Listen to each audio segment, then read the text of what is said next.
Ayer, como sabrán, se conoció la sentencia por la causa vialidad, en donde se condenó, entre otras personas, a la actual vicepresidenta Cristina Fernández de Kirchner. La condena sobre Cristina es de 6 años de prisión y de inhabilitación perpetua para ejercer cargos públicos. Se la declaró culpable de supuesta administración fraudulenta. Todavía faltan conocerse los fundamentos de la sentencia, que serán comunicados por los jueces recién en marzo de 2023. Hay que mencionar que la decisión judicial puede ser apelada, por lo cual aún no es de cumplimiento efectivo. Luego de conocerse este veredicto, la vicepresidenta habló en sus redes sociales sobre la existencia de una mafia judicial y de un Estado paralelo, conformado por poderes económicos, judiciales, mediáticos, políticos y de los organismos de inteligencia. Para dar cuenta sobre este vínculo, mencionó los chats de Telegram que se conocieron, donde aparece el grupo de jueces, funcionarios e integrantes del Grupo Clarín que viajaron al Lago Escondido. A la vez que anunció Cristina que no se presentará a ninguna candidatura en las elecciones de 2023.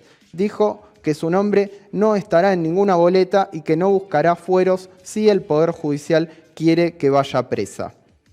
Vayamos a actualizar un poco lo que pasó hoy, ya que senadores, senadoras y diputados y diputadas del Frente de Todos se sumaron a las definiciones de CFK y solicitaron al presidente de la Corte Suprema de la Nación, Horacio Rosati, una audiencia urgente para poner en funcionamiento al Consejo de la Magistratura. Formaron parte de esta la senadora Juliana Di Tulio, Lucía Corpacci, y los diputados Germán Martínez y Vanessa Siley.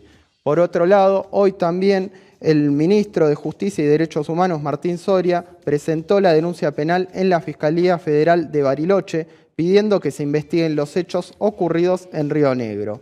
El pedido apuntó a conocer el financiamiento del vuelo y solicita que se acceda a los celulares de los participantes.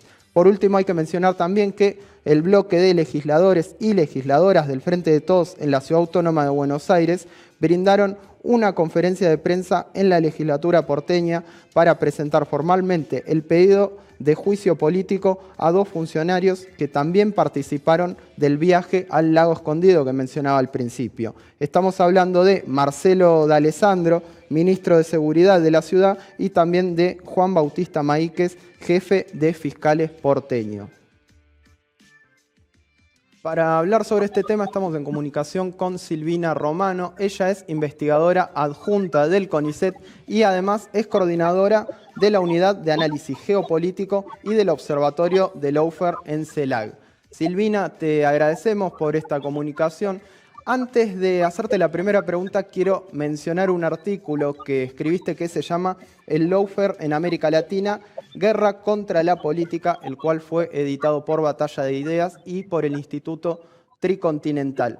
Siguiendo esta mención que haces en el título del lawfare como una guerra contra la política por vías judiciales, te quiero preguntar en qué sentido se aplica esta definición al caso de Cristina Fernández de Kirchner, y además te quiero pedir que nos menciones o que nos analices qué pensás de 2 definiciones que dio ayer Cristina. Por un lado, habló del funcionamiento de una mafia judicial y en ese sentido también del funcionamiento de un Estado paralelo. Bueno, el tema del lawfare como guerra contra la política es interesante porque la definición de lawfare es una guerra por la vía judicial para cumplir objetivos militares, ¿verdad?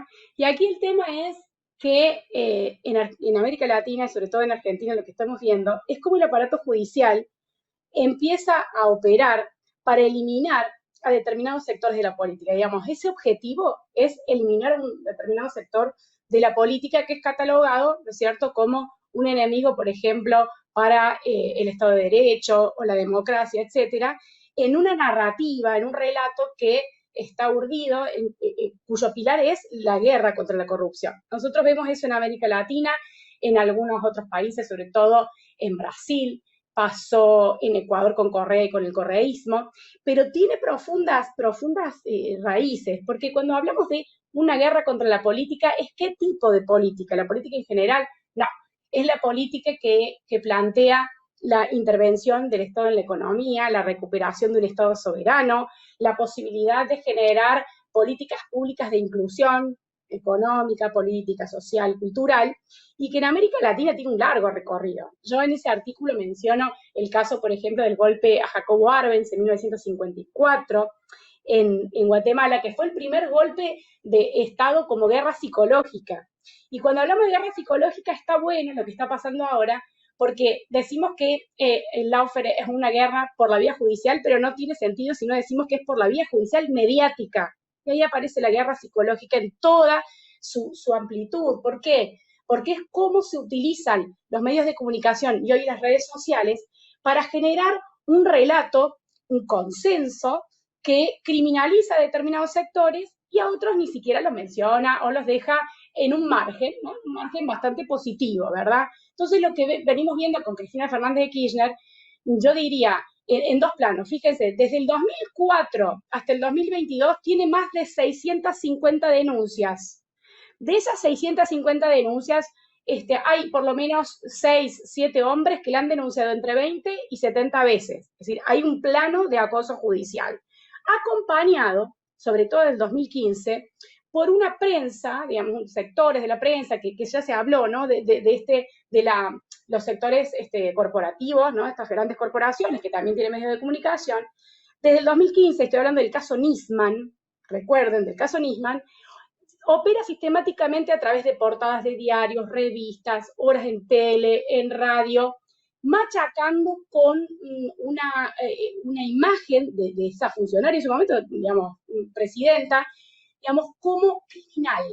Es decir, lo de Nisman fue muy claro, es decir, la sentenciaron en la prensa como autora intelectual de un asesinato que no era asesinato, y luego de eso, digamos, pasó por el debido proceso judicial, con una cantidad, pero ya quedó en la opinión pública como que ella había perpetrado ese crimen, sin pruebas, sin esperar el debido proceso judicial, nada. Esa fue la prueba piloto de cómo podía funcionar en la opinión pública la criminalización por la vía mediática junto con una parafernalia, o sea, una puesta en escena de un juicio, una puesta en escena porque en realidad no se cumplieron, digamos, en ninguna de las causas contra Cristina Fernández se cumplió el debido proceso judicial, como tiene que ser, con la seriedad, pero sí se hace de cuenta desde ciertos sectores del Poder Judicial, sobre todo desde esta élite que tenemos, de que sí se está siguiendo el debido proceso y que se está salvando al Estado de Derecho de un grupo corrupto que se ha apropiado del Estado para fines propios, personales, y de su grupo de allegados. Lo que busca esta guerra contra la política es decir, es quitar del medio a sectores que plantean la intervención del Estado en la economía, simplemente para redistribuir recursos, riquezas, etcétera. Eso lo vimos clarísimamente con el caso de la persecución contra Lula da Silva en Brasil y contra el Partido de los Trabajadores en general, y digamos, en Ecuador con el correísmo, porque inmediatamente se plantean procesos que revierten esas medidas, ¿verdad? Entonces, me parece que ella lo mencionó cuando habló de un Estado paralelo. ¿Qué es un Estado paralelo? Porque al final podés estar en el gobierno, pero no tenés el poder. ¿Quiénes tienen el poder? Bueno, una parte del poder en Argentina está anclada, yo diría, atrapada en un poder judicial elitista, del cual nosotras no ponemos a las integrantes más importantes de ese poder y parece que tampoco las podemos sacar. Están ahí y representan yo diría incluso a una oligarquía en nuestros países en América Latina, ¿no? Son esos poderes donde están esas personas de doble apellido que tienen una trayectoria, digamos, que heredan ese tipo de cargos, no llegan ahí necesariamente por un mérito, sino por el doble apellido, por pertenecer a un determinado sector sociopolítico, una determinada clase social, ¿verdad? Entonces, ¿qué intereses representa eso? ¿Qué intereses hay, qué Estado hay alojado ahí? El interés de una minoría privilegiada, que poco le interesa cómo está la mayoría de la gente o las necesidades cotidianas, ¿verdad? Entonces ese forma un Estado paralelo. Es como que el Poder Judicial va a su rollo, como dicen, ¿no? Y marca los tiempos de la política. Y el otro Estado paralelo son los medios de comunicación. Es decir, son súper tiranos, no solamente con determinado sector de la política, sino con los tiempos de la política y los tiempos judiciales. Porque fíjense, cualquier proceso judicial se extiende por meses, años, pero la prensa lo que hace es sintetizarlos en una sentencia previa que se da en un momento y que luego tú tienes que esperar muchos meses a que eso vaya por el juzgado, instancia en un tribunal, después la Cámara de no sé qué. No, claro, pero al estar la sentencia previa en los medios de comunicación, digamos, ya está, ya tenés la víctima, ya tenés el crimen, ya está. Entonces, eso me parece que es lo que está operando como un Estado paralelo. Lo de la mafia tiene que ver con las vinculaciones. Es decir, acá no es que esos intereses de los que hablo, de esa minoría privilegiada, sean intereses aislados. Bueno, por un lado hay una parte de un sector de la Corte Suprema que no, lo que vimos es las filtraciones y que ya se viene trabajando hace mucho, porque hay redes, lo que llamamos redes de poder. Es cómo se vinculan, por una cuestión de pertenencia de clase incluso, determinados sectores del Poder Judicial con, bueno, determinados sectores de la prensa, de funcionarios públicos, digamos, gente que está en función pública y que tienen relaciones de amistad. Eso me parece hasta natural. Cuando hablábamos, ¿se acuerdan del tema en la causa de vialidad que iban, se sabía que determinados jueces habían ido a jugar al fútbol, a una de las quintas de Macri? Es que a mí no me llama la atención porque ellos sí son amigos, a mí no me invitarían a eso, probablemente a mí me inviten a comer un choripán a la Costanera, ¿no es cierto? Pero no, aquí lo que tenemos que es como dirían algunos sociólogos, a mí me gusta Wright Mills, un estadounidense, que plantea que tienen un circuito social, un circuito político y de prácticas profesionales que hacen que estén bastante unidos. Ahora, por una cuestión ética profesional, los jueces fiscales no pueden sostener un tipo de relación cercana cuando hay en el medio el que realiza una denuncia a una funcionaria pública y tú vas a su casa como si fuera algo natural. No, eso no se puede hacer, él sabe. Y lo del viaje, ahora que se filtró, el viaje al sur, a la Patagonia Argentina, es otro escándalo. Simplemente corrobora lo que ya conocemos de estas trayectorias y es muy importante corroborarlo, porque si no siempre te dicen que estamos como una especie de teoría de la conspiración. No, son relaciones sociales de determinado sector económico de la Argentina Claramente. que tiene digamos, lo más importante es que tiene una vinculación con la toma de decisión política y en la esfera política formal. No es gente que solamente opina de política, sino que tiene una incidencia en la toma de decisión. Totalmente. Silvina, hay varios aspectos de tu respuesta por los que me interesa preguntarte. Por un lado, vos mencionabas que el lawfare es guerra contra la política, pero no contra toda la política, sino contra un cierto sector político. Y en ese sentido, mencionabas las regularidades que se dan en distintos países de América Latina. Sin embargo, yo quiero hacer una salvedad. Salvo que haya algún caso que no se me esté viniendo a mí a la mente, creo que en ninguno de los países donde continuó el proceso del lawfare, al menos hasta ahora, se hizo durante un gobierno propio, como sí está sucediendo en Argentina. Uno puede poner sus matices, analizar lo que sea, pero digo, Cristina es vicepresidenta de este gobierno en el cual se la condena. Digo, en principio te quiero preguntar por eso y por otra parte, también enfocándome en la actualidad, en los condicionamientos que tiene el gobierno o el país en general, heredados por la administración de Mauricio Macri, que tomó una deuda gigantesca con el Fondo Monetario Internacional, el cual vos en tu artículo mencionaste como uno de los ejecutores de los intereses de los Estados Unidos. Te quiero preguntar también qué rol tiene entonces Estados Unidos y el Fondo Monetario Internacional en este proceso de lawfare. Esa es una pregunta y como te decía al principio, por el otro, ¿por qué pensás que esta condena a Cristina o que el proceso de lawfare continúa durante un gobierno propio? Mira, me parece que el caso de Jorge Glass, ecuatoriano, era vicepresidente de Correa y luego se presentó como vicepresidente de Lenín Moreno, que era la continuidad del proyecto del correísmo. Luego hubo ahí un giro en el gobierno, un giro en términos de políticas públicas y de economía política muy claro, en el cual, a partir de un referéndum, el gobierno de Lenín Moreno decide apartarse de casi manera absoluta de la deriva que traía el correísmo. Y lo meten preso al Claro, vicepresidente, Jorge Glass, ¿verdad? pero Y hace poquito que salió recién. Digo, podemos hablar de muchos matices, pero lo que pasa acá, me parece que el eje de cómo está sucediendo esto en América Latina, sea que estés en el gobierno, es cómo opera el aparato judicial, como algo aparte al gobierno de turno.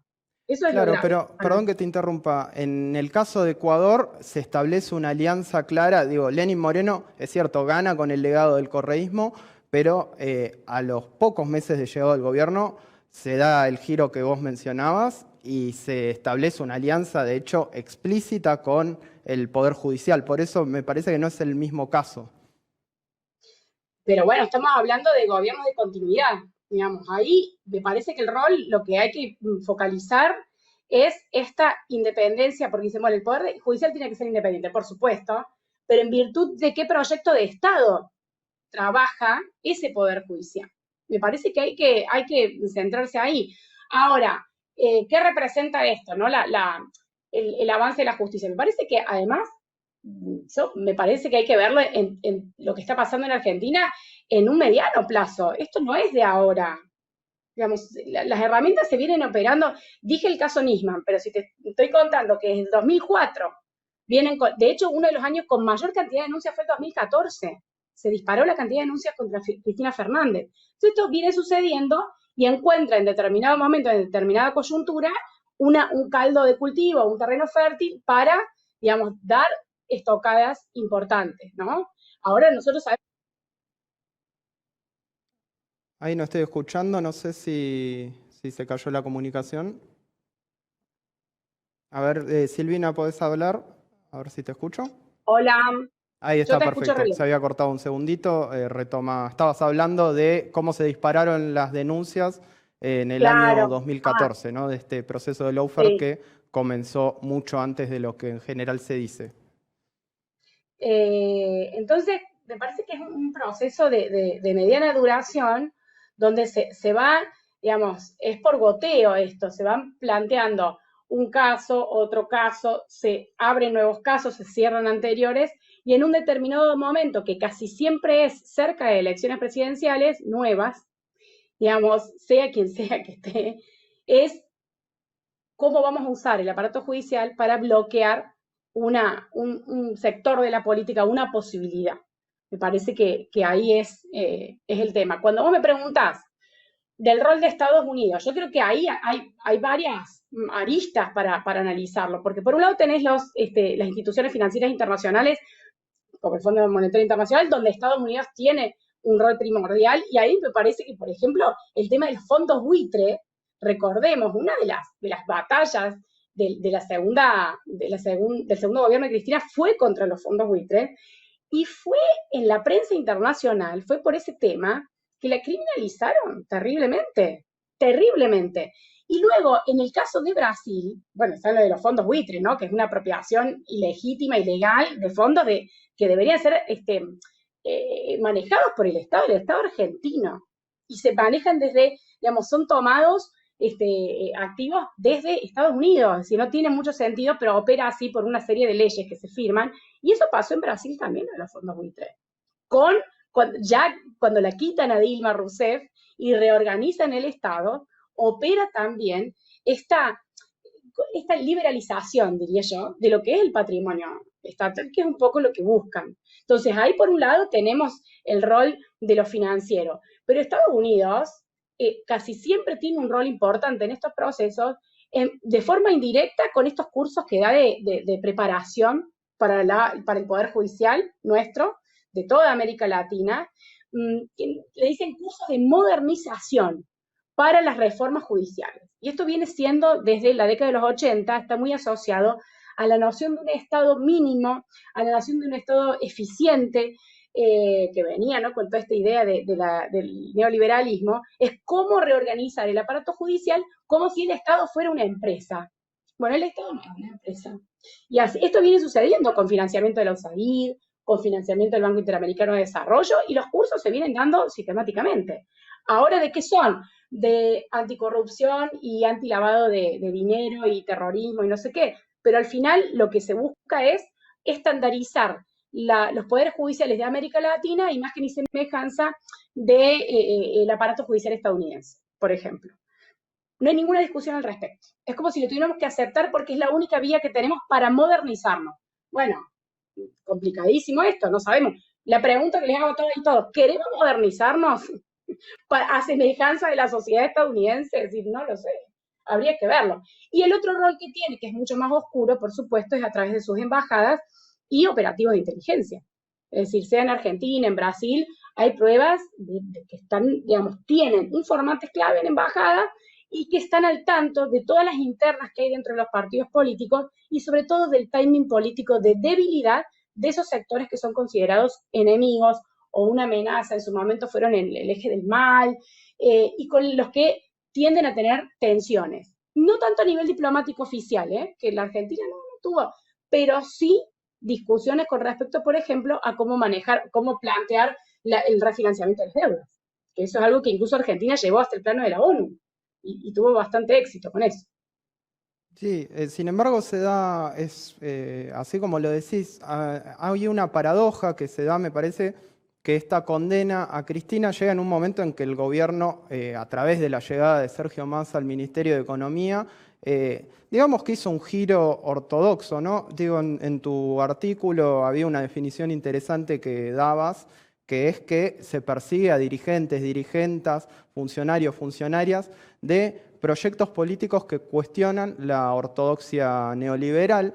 Y digo, esto, como decía, ¿no? Esta condena convive con un momento en el cual el gobierno hace un giro a través de, además, una figura cercana claramente a la Embajada de Estados Unidos, cercana a ciertos sectores de poder. Me parece que es una paradoja que se da que no termino de poder analizar o que por lo menos no comprendo en su profundidad, ¿no? De que por un lado a Cristina la persigan los poderes fácticos, se la condene y a su vez se dé en un momento en que el gobierno y la misma Cristina y su sector político apoyaron la llegada de Massa al ministerio. No sé si tenés alguna opinión al Ay, respecto. en realidad estamos hablando de cuál es la responsabilidad que tiene el Poder Ejecutivo en esta situación de persecución política por la vía judicial de una de las principales integrantes de ese Poder Ejecutivo.